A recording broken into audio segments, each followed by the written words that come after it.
Swami Vivekananda's journey to the West, culminating in his historic speech at the Parliament of the World's Religions in Chicago, is an extraordinary episode in Indian history that brought global recognition to Hinduism and Indian spirituality. It showcased the universal teachings of Vedanta and emphasized religious harmony, tolerance, and spiritual unity. Born as Narendranath Dutta on January 12, 1863, in Calcutta, Vivekananda grew up in a well-educated family.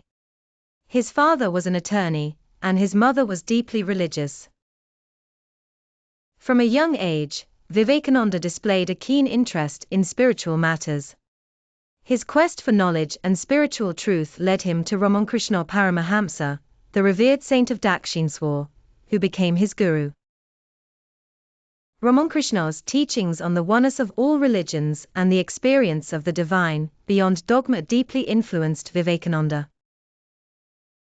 After Ramakrishna's death in 1886, Vivekananda and his fellow disciples took up the life of wandering monks. During his travels across India, Vivekananda saw the abject poverty, ignorance, and suffering faced by the masses, which troubled him deeply.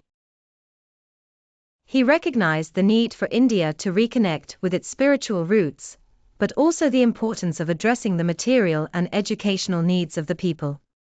His conviction grew that India's spiritual wealth could also help the world, and this would eventually lead him to the West.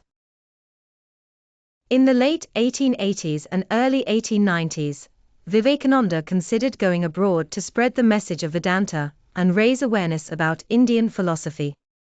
Several of his well-wishers encouraged him to participate in the upcoming World's Parliament of Religions, scheduled to be held in Chicago in 1893.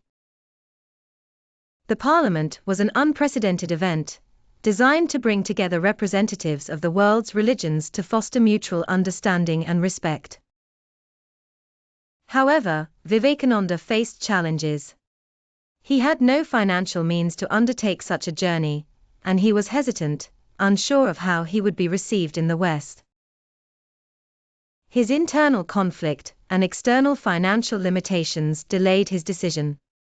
Ultimately, it was the Maharaja of Khetri, Ajit Singh, who provided him with the financial backing for the trip, admiring Vivekananda's intellect and spiritual depth. Many of his followers and admirers also contributed. With their support and his resolve to represent the spiritual wisdom of India, Vivekananda set off on his journey. On September 6, 1893, Swami Vivekananda left India for the first time.